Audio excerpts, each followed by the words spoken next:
बहुत पुरानी बात है। गंगा के किनारे बसे एक छोटे से गांव में लड़का रहता था, रामू।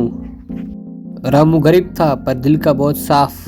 के पिता नाव चलाकर गांव के लोगों को गंगा पार कराते थे। रामू मदद करता। अक्सर रामू का मन कुछ और चाहता था। वो ऐसा चाहता था कि मैं कुछ अच्छा करूं, बड़ा आदमी बनूं, लोग मेरा भी नाम ले और याद रखे। पर मुश्किल यह थी, रामू किसी काम में टिकता ही नहीं। कभी मिट्टी के खिलौने बनाने लगता, फिर 2 दिन बाद छोड़ देता। कभी बांसुरी बजाने लगा तो थोड़ी ही देर में ऊब जाता। गांव वाले कहते, रामू में हुनर तो है पर ये किसी चीज पर मेहनत नहीं करता। और रामू को यह सुनकर गुस्सा भी आता और रोना भी आता। एक दिन मायूस होकर गंगा किनारे बैठा था, तभी एक साधु उधर से गुजरे। उनके हाथ में एक कमंडल था और चेहरा तेज से चमक रहा था। साधु ने रामू से पूछा, क्यों बेटा इतने उदास क्यों बैठे हो?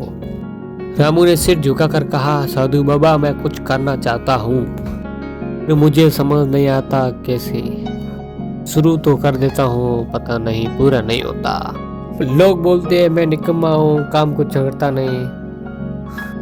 अगर साधु बोले सच में कुछ करना चाहता है तो मेरे लिए काम कर है। इस दीपक को बस हर रोज गंगा किनारे जलाना, बस यही काम कर। उसे लगा इतना छोटा काम क्यों दिया, लेकिन उसने हाँ कर दी। अगले दिन उसने दीपक जलाया, फिर अगले दिन भी, और धीरे धीरे ये उसकी आदत पड़ गई। बस बिना भूले टाइम टू टाइम दीपक जलाता रहता। लोग बस भला बोले बुरा बोले, बरसात हो आंधी हो तूफान हो, बस हर हाल में दीपक जलाता रहा। 7 महीने बीत गए। फिर एक दिन साधु फिर लौटे और पूछा कि रामू बेटा दीपक जलाते जलाते क्या सीखा? तो रामू ने फटाक से जवाब दिया बिना सोचे कि पहले मुझे लगता था मैं कुछ काम कर नहीं सकता, निकम्मा हूं, और हम ठान ले तो हम कर भी सकते हैं कुछ भी और हमें कोई नहीं रोक सकता। ऐसे कि आज दीपक न जलाऊं तो ये अधूरा अधूरा सा लगता है कि कुछ अधूरा रह गया।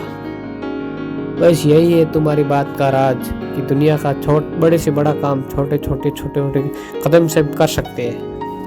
वो हर रोज दीपक जला सकता है जो इंसान, वो हर काम कर सकता है। नाव भी चला सकता है और राज्य भी संभाल सकता है, कुछ भी कर सकता है, और जो भी कठिन से कठिन कार्य को भी आसानी से कर सकता है। फिर उसने अपने पिता की इतनी मदद की, वो धीरे धीरे इतनी मेहनत से अच्छे से नाव चलाने लगा तो लोग बहुत दूर दूर से आने लगे उसकी नाव पे चढ़ने के लिए। काफी भीड़ हो गई, इकट्ठी तादाद हो गई, लोगों की जनसंख्या बढ़ गई। और ऐसे ही टाइम बीतने के बाद कुछ समय बाद वो रामू गांव का सबसे भरोसेमंद नाविक बन गया। उसकी नाव नहीं थी, बस लोगों के लिए एक सहारा थी। और अब गांव वाले पहले उसका नाम तक नहीं लेते थे, अब उसका नाम अच्छे से नाम लेते हैं। उसके साथ अच्छा व्यवहार और अच्छी प्रशंसा होती है, और जो हम ठान लेते हैं वो हम करके दिखा भी सकते हैं। ऐसा कोई नामुमकिन काम नहीं है जो हम नहीं कर सकते, बस दुनिया चाहे वो मेहनत करके कर सकता है। तो लाइक कर दे, चैनल को सब्सक्राइब कर दे, फॉलो मी।